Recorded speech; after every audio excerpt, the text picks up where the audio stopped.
आज से फाइनली ई invoicing implement हो गई है जिनकी टर्नओवर 5 करोड़ या उनसे ज़्यादा है। अब हम बात करते हैं कि बिज़ी जो यूज़ कर रहे हैं वो ई इन्वॉइसिंग को किस तरीके से इम्प्लीमेंट कर सकते हैं। सबसे पहले आपके पास बिज़ी के अंदर जो बिज़ी का मॉडल है वो आपका होना चाहिए स्टैंडर्ड या स्टैंडर्ड से ऊपर, ठीक है, स्टैंडर्ड या स्टैंडर्ड से अबव, यानी कि स्टैंडर्ड और एंटरप्राइज के अंदर ही आप बिज़ी में ई इन्वॉइसिंग कर सकते हैं।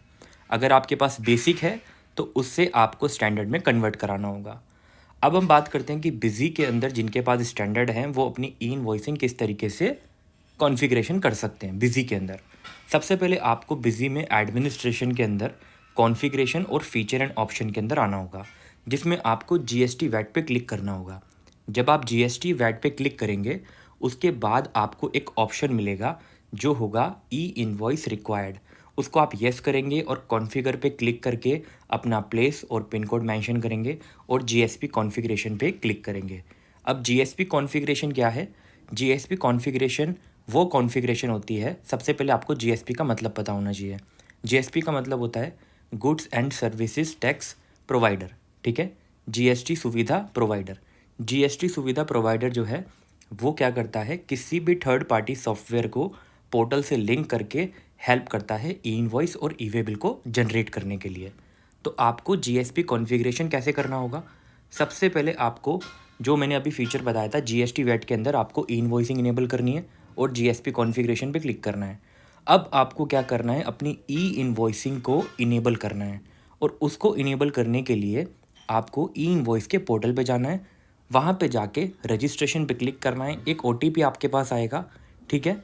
ओटीपी आने के बाद वहाँ पे आपको बताना होगा कि आपकी टर्नओवर कितनी है और वहाँ से आप ई इनवॉइस पोर्टल से ई इनवॉइस इनेबल करेंगे। अब ई इनवॉइस पोर्टल पे ही आपको लेफ़्ट साइड ई वे बिल का पोर्टल दिखेगा, उस पर आप क्लिक करेंगे और रजिस्ट्रेशन पे क्लिक करेंगे और आपके पास एक ओटीपी आएगा।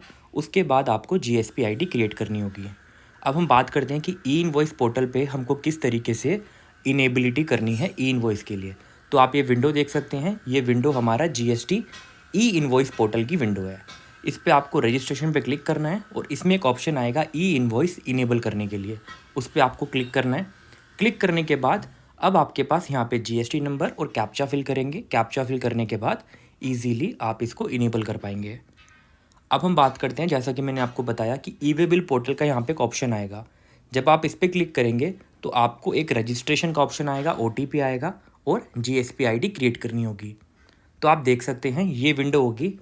रजिस्ट्रेशन पे क्लिक करेंगे, जीएसपी पे क्लिक करेंगे और आपके सामने एक ऐसी विंडो ओपन होगी। ओटीपी सेंड करने के बाद वेरीफाई करेंगे। अब यहाँ पे मेन ऑप्शन आता है बिज़ी के अंदर। बिज़ी में जो एपीआई कॉन्फ़िगरेशन सेट की गई है, जो बिज़ी के साथ कॉन्ट्रैक्ट किया गया है, वो 2 कंपनीज़ का हुआ है, एक है वेबटेल, एक है पिनैकल। तो आप बिज़ी में अगर आप कंपनी यूज़ कर रहे हैं और बिज़ी के अंदर आप कॉन्फ़िगरेशन करना चाहते हैं तो ऊपर जो जीएसपी नेम है, जो जीएसपी नेम है यहाँ पे आपको वेबटेल या पिनैकल सिलेक्ट करना होगा और उसके बाद यूज़र नेम के आपको लास्ट कैरेक्टर लिखने होंगे। ये कैरेक्टर आप कुछ भी लिख सकते हैं, 3 कैरेक्टर आपको लिखने होंगे और आपको यहाँ से पासवर्ड जनरेट करना होगा। अब यहाँ से जब आप पासवर्ड जनरेट करेंगे तो आपके पास एक आईडी क्रिएट होगी, ये वाली आईडी। इस आईडी को कॉपी करेंगे और बिज़ी के अंदर अगर आप वेबटेल की आईडी बनाएंगे तो वेबटेल में पेस्ट करेंगे, पिनैकल की बनाएंगे तो पिनैकल में पेस्ट करेंगे और जो पासवर्ड आप बनाएंगे वो पासवर्ड यहाँ पे टिक करेंगे। और मैं आपको एडवाइस करूँगा कि आप वेबटेल और पिनैकल दोनों की आईडी एक साथ ही बना लीजिए और ऊपर सिलेक्ट ऑटोमेटिकली पे क्लिक कर देना, ठीक है। तो आपके लिए ईजी रहेगा, क्योंकि कभी कभी क्या होता है, इन दोनों वेबसाइट का जो सर्वर है वो डाउन हो जाता है, जिसके कारण से क्या होता है कि ऑटोमेटिकली अगर आप सेट करेंगे तो ऑटोमेटिकली जो जिस कंपनी का सर्वर ज़्यादा अच्छा होगा वो ऑटोमेटिकली उसको फैच कर लेगा। अब हम बात करते हैं, देखिए इसको आप वैलिडेट करेंगे। वैलिडेट करने के बाद अगर ये सक्सेसफुली वैलिडेट हो गया, इसका मतलब आपका कॉन्फ़िगरेशन हो गया। अब कॉन्फ़िगरेशन के बाद क्या होगा, देखिए ध्यान से देखिए, आपको वाउचर सीरीज़ कॉन्फ़िगरेशन से भी इसको इनेबल करना होगा और वहाँ पे जाके आपको ट्रांसपोर्ट डिटेल को भी इनेबल करना होगा और ई इनवॉइस के लिए भी उसको येस करना होगा। उसके बाद आप जब भी कोई भी वाउचर सेल का क्रिएट करेंगे जिसकी सीरीज़ से आपने ई इनवॉइस इनेबल किया हुआ है, तो आपके पास एक ऐसी विंडो शो होगी। जिसमें आपको टू प्लेस और पिन कोड मेंशन करना होगा, और यहाँ पे आपको ट्रांजैक्शन टाइप एकदम करेक्ट लेना है, ठीक है। आप इसे ओके करेंगे। ओके करने के बाद वाउचर के अंदर एक ऑप्शन आएगा, क्या आप ई इनवॉइस जनरेट करना चाहते हैं, तो आप इसको यस करेंगे। यस करने के बाद आपको ऑटोमेटिक पे क्लिक करना है। ऑटोमेटिक पे क्लिक करने के बाद आपको एरर चेक करने हैं। अगर कोई भी एरर्स आते हैं और आपको वो समझ नहीं आता है तो आप मेरे को कमेंट कर सकते हैं, या फिर आप बिजी के कस्टमर केयर पे कॉल करके उनसे पूछ सकते हैं। फिर आप व्यू एंड जनरेट पे क्लिक करेंगे। व्यू एंड जनरेट पे क्लिक करने के बाद आपको ये विंडो शो होगी। इस विंडो को शो होने के बाद आप यहाँ पे डिटेल चेक करना कि आपकी सारी डिटेल्स ठीक हैं या नहीं है, ठीक है। उसके बाद आपका ई इनवॉइस सक्सेसफुली जनरेट हो जाएगा। जनरेट होने के बाद आप इसका प्रिंट ले सकते हैं। प्रिंट लेने के बाद अब एक क्वेश्चन बहुत ज़रूरी है। अब आप सोचेंगे कि हमारा ई इनवॉइस तो बिजी से क्रिएट हो गया, लेकिन हमारा जो इनवॉइस बनेगा उस पर तो हमें ई इनवॉइस का QR कोड और IRN नंबर और उसका एक्नॉलेजमेंट नंबर चाहिए।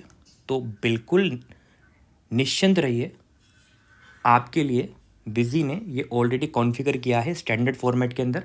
बाय डिफ़ॉल्ट आपको स्टैंडर्ड फॉर्मेट के कॉन्फ़िगरेशन में जाना है। एडमिनिस्ट्रेशन में जाएंगे, कॉन्फ़िगरेशन पे क्लिक कीजिएगा, इनवॉइस डॉक्यूमेंट प्रिंटिंग में आइए, वहाँ पे स्टैंडर्ड पे क्लिक करना। स्टैंडर्ड पे क्लिक करने के बाद वहाँ पे आप सेल इनवॉइस को सिलेक्ट करना, और वहाँ पे आने के बाद आपको ई इनवॉइस QR कोड पे येस करना है और एक्नॉलेजमेंट नंबर पे येस करना है। इसको येस करने के बाद इसको आपको सेव भी करना है, सेव करना मत भूलिएगा।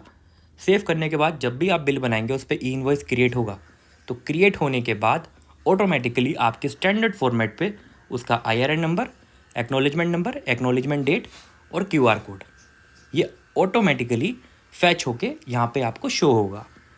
अब बात करते हैं ई इनवॉइसिंग करने के लिए बिजी में क्या क्या प्री रिक्विजिट्स चीज़ें हैं। सबसे पहला, आपको जो वाउचर नंबर है वो 0 से स्टार्ट ना हो, ठीक है, नहीं तो आपको ई इनवॉइस में भी प्रॉब्लम होगी। अदरवाइज़ आपको जब GST फाइल करेंगे तब भी प्रॉब्लम होगी, ठीक है, क्योंकि 0 से हम वाउचर नहीं लेते हैं।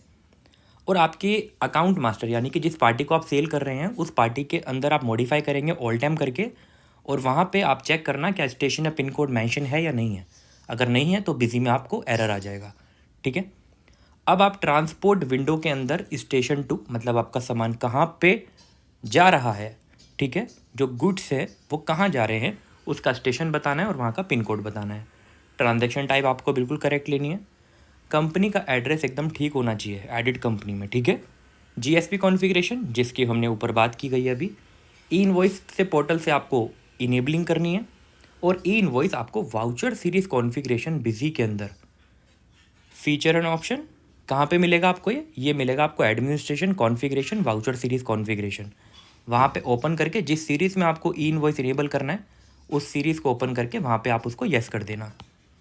उसके बाद UQC जो होता है वो हर यूनिट के लिए पोर्टल वाइज डिफरेंट होता है, तो बिजी के अंदर आप उसको मेंटेन कर लेना। और अगर आपका एक्सपोर्ट का केस है तो पिन कोड आपका 6 टाइम 9 मेंशन करना है, और वहाँ पे आपको पोर्ट कोड भी मेंशन करना है, ठीक है। और इसके अलावा कोई भी एरर अगर आपको बिजी में आता है तो आप मुझे कमेंट करके मेरे से पूछ सकते हैं, मैं आपके लिए एक दूसरी वीडियो क्रिएट कर दूंगा, ठीक है। और आप या फिर बिजी के कस्टमर केयर पे कॉल करके उनसे इजीली कंफर्म कर सकते हैं। तो ये थी आज की वीडियो। आई होप मेरी दी गई जानकारी से आप सेटिस्फाई हैं। अगर आप सेटिस्फाई हैं तो आप मेरी वीडियो को लाइक कर सकते हैं और मेरे चैनल को सब्सक्राइब कर सकते हैं। Thank you for watching this video. Have a great day.